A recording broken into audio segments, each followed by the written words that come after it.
Hello, welcome to episode 13 of the Update. Hope everyone's good. So straight into new features. So Messenger Rooms, which we talked about a couple of weeks ago, they are now testing the ability to go live with those conversations. So basically, you can have a conversation up to 50 people within a Messenger room, but then they're testing obviously for that to go live onto your Facebook page, which is quite an interesting development. And they've also just released the feature for screen sharing, so kind of going after the Zoom and Hangouts type proposition as well now, which is quite an interesting one.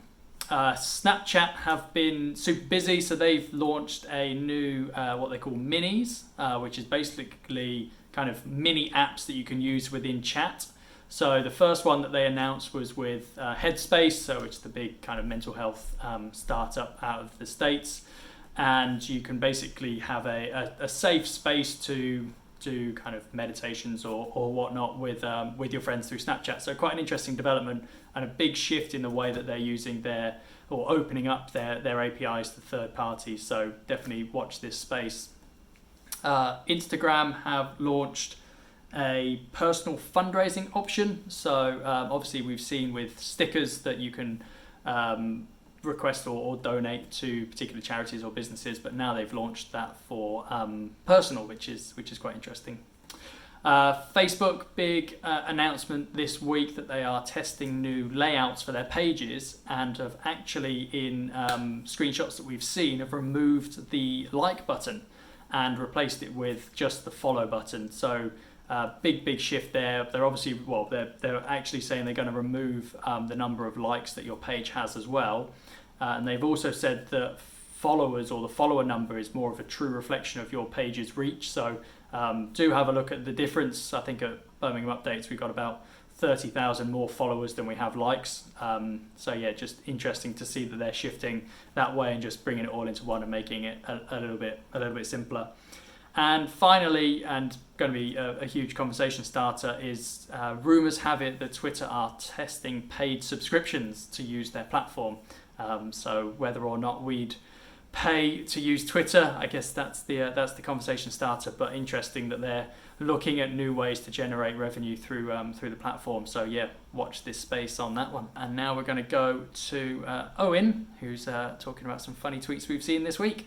So what I really enjoyed this week comes from Sainsbury's. Now Sainsbury's put a tweet out saying that you don't have to wear a face mask in store, or they won't be challenging people in store wearing a face mask because people may have a reason not to wear one.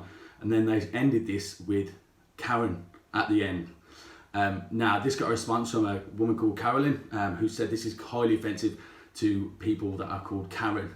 Then Sainsbury's retweeted Carolyn saying, "Apologies Carolyn, we just signed this with the person that's wrote the tweet," and then put Andy at the end of it. Now, I think everyone knows what a Karen is in the terminology now. Obviously, want to speak to the manager, Karen. Whether it was actually Karen or whether Sainsbury's meant it for that reason of being a Karen, it's just great. Obviously, responding back to the tweets as well. The tweet went viral. It just really shows the personality of the brand as well. Which obviously brings up a lot more like kind of affiliation to that brand, and people love it as well. So yeah, well done Sainsbury's, and Karen's everywhere. Thanks Owen. Yeah, amazing by Sainsbury's, absolute viral tweet there. But it did get us to thinking actually that some of the best brands on social are the ones that actually build huge authenticity and kind of that personal relationship with their audience. So it's something that you really do have to think about. So the easiest way of kind of engaging with people is obviously replying to comments and making sure that you're really active with your community. So it's fine just to put some content out there, but actually engaging back with the audience is just the best way to really drive that affinity and drive that engagement. So some of the best ones we've seen are kind of Yorkshire Tea and PG Tips. They do this really well, where they've got a really, really strong brand, and you kind of feel like you know the person who's running their socials. So instead of it being just a page, you actually get the feeling that you know that person. You're more likely to engage with them because you feel like it's just a person, not a brand.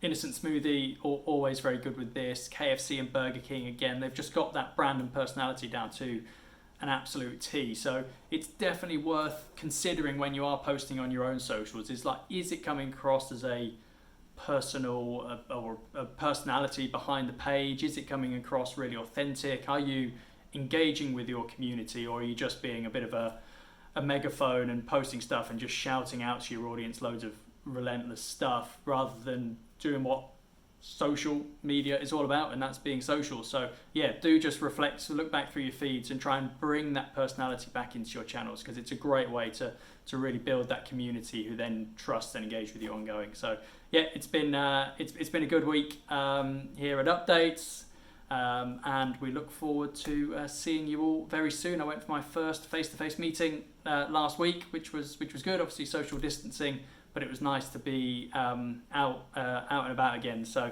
you never know, these vlogs may be done from the streets very soon. So yeah, have a great week, everybody, and look forward to speaking to you soon. Cheers.